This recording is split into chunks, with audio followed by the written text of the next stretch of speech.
ফেসবুকের মধ্যে ছড়িয়ে দেয়। সেই প্রেমিকার কারণে ফার্স্ট ভিডিও করে কক্সবাজার বা সামথিং কোথাও থেকে ফেসবুকে 38 লক্ষ টাকা ইনকাম করেছে। চারিদিকে যখন ফেসবুক কন্টেন্ট ক্রিয়েটরদের ভাটার সময় চলছে, সেই সময় কাফি জোয়ার নিয়ে আসলো। মানে যারা কাফিকে চিনেন না, নুরুজ্জামান কাফি, উনি হচ্ছে ফেসবুকে 38 লক্ষ টাকা ইনকাম করেছে। মানে জাস্ট একটা ঝড় তুফান। তো নুরুজ্জামান কাফিকে যারা চেনেন না তাদের উদ্দেশ্যে বলতেছি, আপনারা হচ্ছে একটু কষ্ট করে গুগলে বা ইউটিউবে সার্চ দেন কাফি ভাই লিখে, তাহলে পেয়ে যাবেন নুরুজ্জামান কাফিকে। কপিরাইট ইস্যুর কারণে আমি দিলাম না। তো নুরুজ্জামান কাফি আসলে দেখেন, ভাগ্য থাকতে হয় মানুষের। তো উনি কিন্তু একজন কন্টেন্ট ক্রিয়েটর, এত বড় মাপের একবারে হয়নি। উনি ফার্স্টে হচ্ছে ওনার যে প্রেমিকা প্রাক্তন যাকে বলে, উনি হচ্ছে ভালোবাসছিল, তার কাছ থেকে কষ্ট পেয়েছে। সেই প্রেমিকার কারণে ফার্স্ট ভিডিও করে কক্সবাজার বা সামথিং কোথাও থেকে। তো তার ভিতরে যে আত্মচিৎকার, দুঃখ কষ্ট, এটা সে প্রকাশ করে এবং ফেসবুকের মধ্যে ছড়িয়ে দেয়। এরপরেই দেখা যাচ্ছে যে সেটাকে অনেকেই অনেক ভালোভাবে নিয়েছে, অনেক প্রচার হয়েছে অনেক ভালো। তারপর থেকে আসলে উনি বিভিন্ন ধরনের সাবজেক্ট নিয়ে কথা বলতো, এবং সেটা একটা যেখানে বসে কথা বলতো, ওনার যে বসার স্টাইল, মশার কয়েল এবং সাথে দুটা পোষা প্রাণী ছিল। তো এই জিনিসগুলো মানুষ খুব ভালোভাবে নেয় তার কাছ থেকে, এবং সে যে কথাগুলো বলতো রিয়েল, অথেন্টিক, হক, এই ধরনের কথা, এবং সেটা মানুষ খুব পছন্দ করতো তার কাছ থেকে ধরনের কথাগুলো। তো এখন এই টাইপের কথা বলতে বলতে একটা সময় সে প্রচুর পরিমাণে পপুলার হয়ে যায়, ভাইরাল হয়ে যায়। এবং এই যে আমাদের যে 5ই আগস্ট যে আন্দোলন হলো বা সরকার পতনের যেই বিষয়টা, এর মাঝখান থেকে আর কি সে ঢাকা চলে আসে, এবং সে প্রচুর পরিমাণে ইনকাম করে ফেসবুক থেকে। এবং সেই এই ইনকামটা দিয়ে একটা হচ্ছে, এবং সেই ফেসবুকের ইনকাম দিয়ে হচ্ছে সে একটা তার টি শার্টের একটা ফ্যাক্টরি খুলে ফেলে, বা টি শার্ট বিজনেস একটা খুলে ফেলে। তো টি শার্ট বিজনেস করতে করতে আবার চলে আসে বইমেলা, এবং সেই বইমেলায় বই বিক্রির জন্য বই লেখে, এবং সেই বইটা লেখেই সে প্রচুর পরিমাণে আলোচিত, সমালোচিত হয়ে যায়।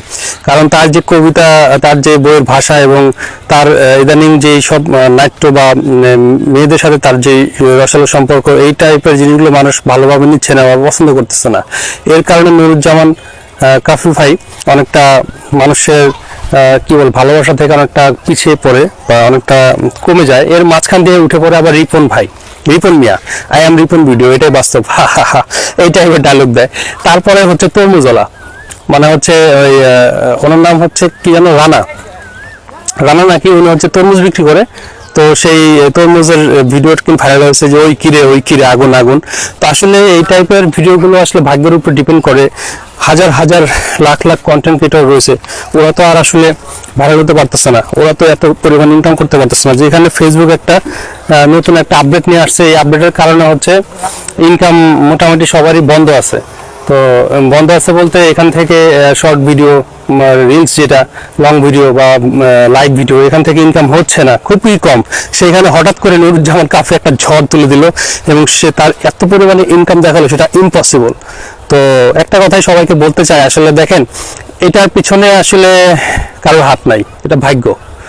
আপনি যত ভালো ভিডিও বানান না কেন, আপনার ভিডিও যে ভাইরাল হবে, আপনার ভিডিও থেকে ইনকাম হবে, এরকম কোনো বিষয়টা এখানে নাই।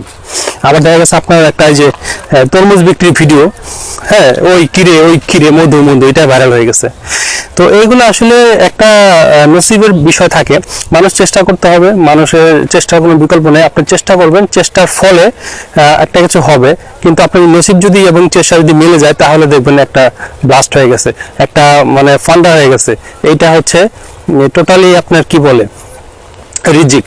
তো একটা কথাই বলবো যে দেখেন, আমরা যারা ফেসবুকে কাজ করি বা ফেসবুকে যারা আছি, সবাই এটার উপর ডিপেন্ড হবেন না।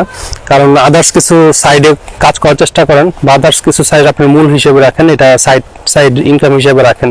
অনেকেই যারা ফেসবুকে কাজ করে তাদেরকে কিন্তু নেগেশিয়েশন করে, তাদেরকে নিয়ে অনেক গালমন্দ করে, তাদেরকে অনেক খারাপভাবে দেখে। এই জিনিসটা দেখা উচিত না। এটা একটা সোশ্যাল নেটওয়ার্ক, এখানে সবাই কানেক্টেড থাকে। আমি যে ভিডিও করি, আমাকে কি সবাই ভালো বলে? সবাই ভালো বলে না, আমাকেও অনেকে খারাপ বলে। আবার যারা আমাকে সাপোর্ট করে, যারা আমাকে ভালোবাসে, তারা আমাকে ভালো বলে। তো বিষয়টা এরকমই। তো আর কি বলবো, আর কিছু বলার নাই, এতটুকু বলার ছিল যারা কাজ করতে চান তারা এই জিনিসটাকে সাইড হিসেবে নেবেন।